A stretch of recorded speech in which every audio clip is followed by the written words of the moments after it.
Cinematic images need more than just high dynamic range and a nice color grading. Film is a moving medium and we want to create moving shots and not stills. So framing and movement are integral parts to filmmaking. I will show you some of the most important movements when you want to create moving and filmic cinematic images.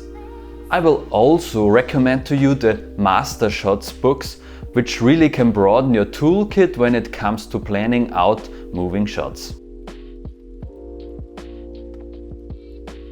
Before we start, I want you to remember two things you need to remember every time you want to create moving images. First, framing. I know I stated that we want to create moving images, but I think it's also very important to learn how to frame a shot before you add motion. Because a bad framed image won't gain any value when you add motion to it. Learn the basics like framing in thirds or center perspective. Maybe we can cover that in another video. And second, fore, middle and background. Use the fore, middle and background to emphasize your motion. Any motion gains its value by referencing other points in the frame. For example, if we push in on a white wall, it will look similar to a zoom. But if we have an object in the foreground, we can see we are moving through space. It's best if you place your subject between the foreground and the background. If you are on location, try to find something in the foreground when shooting your subject. In this example, I just shot a flower on the wall. In one example, it looks rather dull and uninspiring, and in the other example, I put the flower in the middle of the stage. Therefore, the movement is much more dramatic.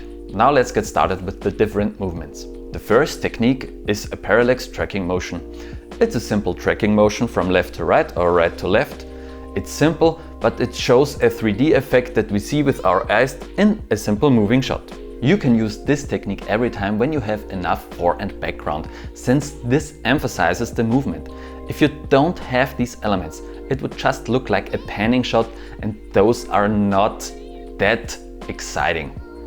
Also, try to use longer focal length, since with longer lenses, the movement from side to side is much more exaggerated.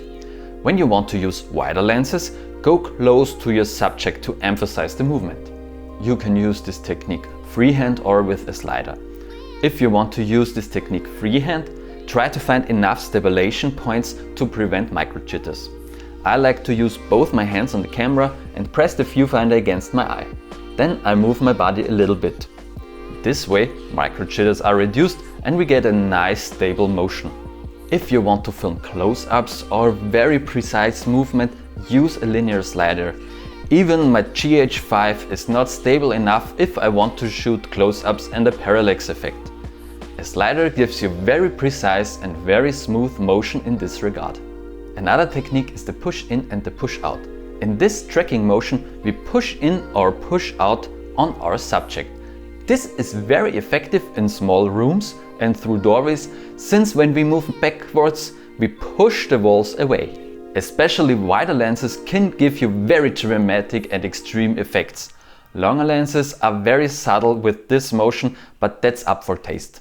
I like to push in and push out when my camera is on a Steadicam. Maybe if you want to try this kind of motion, you should consider getting a Steadicam or a gimbal too. The next technique is the circle parallax. It's more of an extension of the parallax tracking motion, and we just move around in a circle around our subject.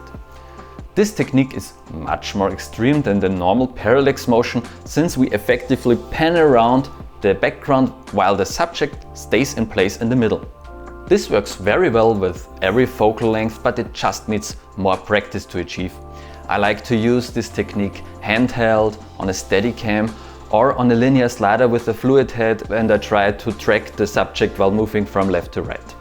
There are curved sliders out there and sliders with a parallax mode, but I like to use the tools at hand and it's a very specific motion. The last type of shot is the reveal shot. You can use this type of shot with any of the motions I just mentioned before. Try to guide the eye from one subject to another with the focus and the motion of the camera. This technique is very difficult, it needs a lot of practice, but I think it's very rewarding when pulled off. At the end, we have to ask ourselves why we do certain moving shots. The best movement is that with a purpose. Try to pull or push the audience in a certain direction when using a moving camera. A moving camera can be pleasing to look at, but without a purpose it feels empty. Try to remember that when you plan out the scene or just want to shoot a cinematic B-roll video.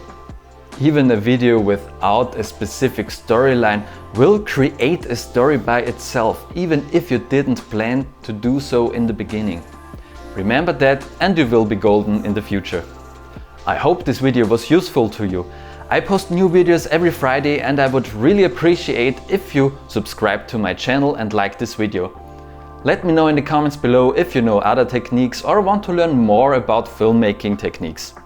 I hope you have a nice day and create something extraordinary.